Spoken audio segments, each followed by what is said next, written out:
Hi, everybody. This is Michael Merriam. I'm doing a little recording for Queen of Swords Press, who has published my new book, Tierra de Cobre. I'm going to read you a little short excerpt from it.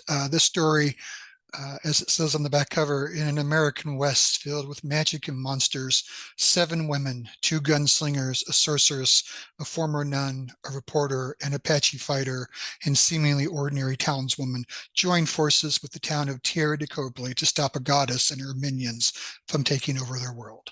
Succeed or fail, the fight will demand all they have.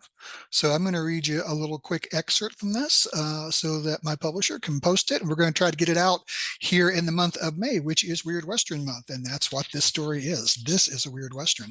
So I think we're going to just start at the very beginning and I'll read you the first couple, 3 paragraphs.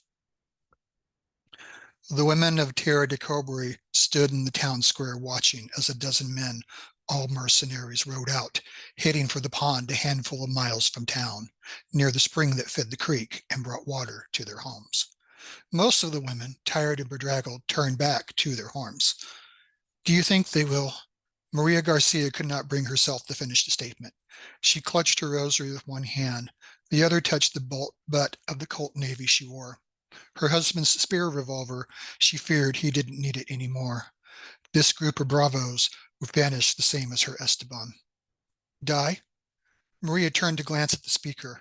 Charlotte Klasky taught the village school children. Her husband Richard ran the local newspaper and was one of the first to go looking for the missing men. First, the miners never returned home. Then the town marshal and his deputy vanished searching for them. And after that, there were others, more townsfolk, and now hired mercenaries. Charlotte shrugged and pulled back her red hair, bound it with a bit of ribbon. Probably. Best pray they don't, Annabeth Carson answered. She idly brushed a strand of her limp brown hair away from her thin, pale face. Annabeth had stepped into the role vacated by her missing husband. The mayor of Tierra de Cobre had led the doomed search party with Richard Klasky and Maria's husband, Esteban, proprietor of the town's little stable. I guess the world's getting out. I doubt we'd be able to hire another group. Well, then we'd best pray extra hard, ladies. Temperance was the oldest woman in town at somewhere on the other side of 70, a sturdy black-skinned woman wearing a faded blue blouse and white skirt with a cook's apron.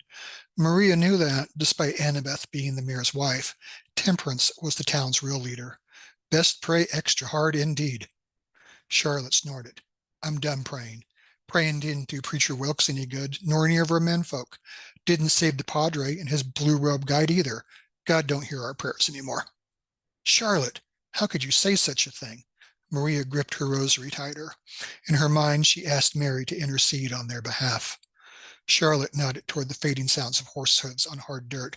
You know those men aren't coming back, just like the last group, just like our men never came back. Maria peered into the dust cloud the mercenaries' horses raised. We should go to the pond ourselves. You ready to fight whatever's there? Temperance asked. I'd rather not even think about it, Annabeth said. Well, all of us might vanish to nothing soon enough, Charlotte sighed, wiping her hands on her sides. I need a bath in my bed. We should all get some rest while we wait for the fate of our brave would-be heroes. Annabeth sighed. Amen to that. Charlotte and Annabeth slowly turned and walked away, leaving Maria alone with Temperance. The words tumbled out of Maria's mouth. Do you think they're right? Are we abandoned by God? Well, I guess we're going to find out soon enough. Temperance gave Maria's shoulder a little pat before walking away. In the distance, the sound of gunfire filled the air, intense at first. It became a sporadic trickle, and then finally, nothing. Maria clutched her rosary in her left hand and began to pray. Maria glanced at the group of women gathered in the darkness. A few held torches, looking down the main street. Temperance, a shotgun cradled in her arms, stood next to Maria. Annabeth's niece Daisy, acting as lookout, climbed into the belfry of the Catholic mission, as she had every night since the last men of Tierra de Cobre went searching for their brothers and friends, never to return. The teenager had raised the alarm, summoning the women into the night. A lone horse trotted up the dirt road, its rider slumped over the saddle.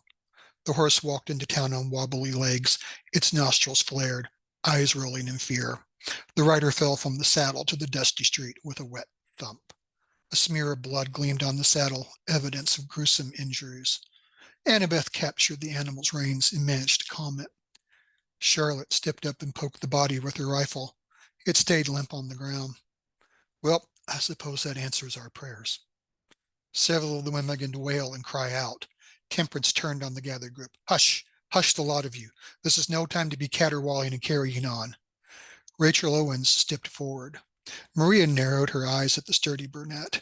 Maria had considered her neighbor level-headed and fearless, but lately Rachel proved the most vocal in favor of quitting their claim on the copper mine. We should leave, Rachel said. We should abandon this godforsaken town. Whatever's out there, we can't stop it. If it comes for us, it'll slaughter us all. The dead body of the rider rose to his feet, swaying. Charlotte scampered back with a shriek. The bloody corpse turned its pale, lifeless eyes on the women, and its mouth opened. Give them to us, it said in a raspy voice. Give the rest to us, or we shall take them. Give them over and join us, sisters. Join.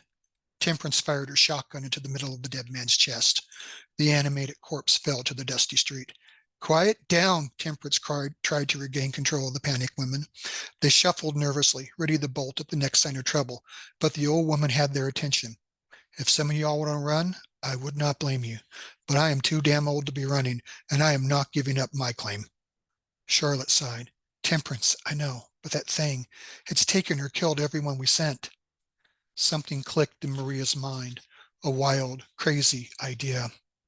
Every man we've sent, Maria said. She kept her eyes on the corpse. Dead things should stay dead, but she worried this one might rise again. It continued to lay still, so she hoped whatever kept it moving must be over and done with. With a sigh, she looked away. The other women stared at her in confusion before a realization dawned on them.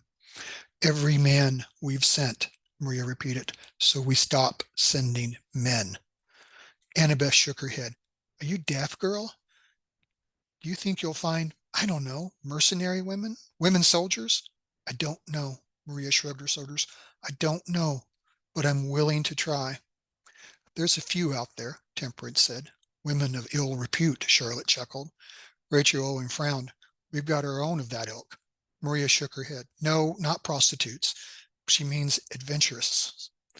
I don't care what you call them, Annabeth replied. Can we find them? And will they help? A scream arose from the crowd of women as they scattered like startled sparrows seeking sanctuary.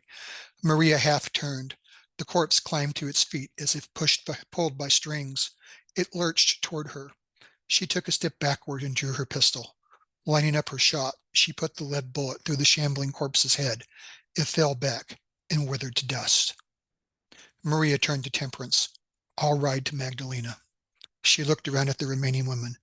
I hope at least one or two of you will ride with me. You've no business in that place alone, Charlotte said. So you'll come with me then? Maria wanted others to ride with her and wanted company on the trip badly, but she was just beginning to trust Charlotte, Annabeth, and the other white women. They had always been pleasant to her because her husband owned a business, but this almost friendship was new. Maria was unsure of them. Of course, honestly, I'm more likely to get them to help anyway. Charlotte gave Maria a sympathetic smile. I'm sorry, Maria, but you know it's true. I'll come, Annabeth's voice trembled. My cousin Florence lives in Magdalena. I'll ask her for a place to stay. Temperance gave them an approving look. Then it's settled. We'll get you three on the road at dawn. So that's just a little excerpt from my latest book from Queen of Swords Press.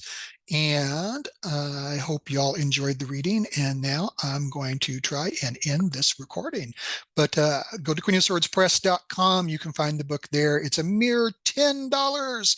I also have an urban fantasy book there. But if you like weird westerns and you like steampunk, we have another author at Queen of Swords, Alex Axe, who writes some great Weird West steampunk stuff. So if that is your jam for Weird West month, then yeah, we've got your books over at Queen of Swords. Otherwise, thank you for listening, and we hope to hear from you later. Bye.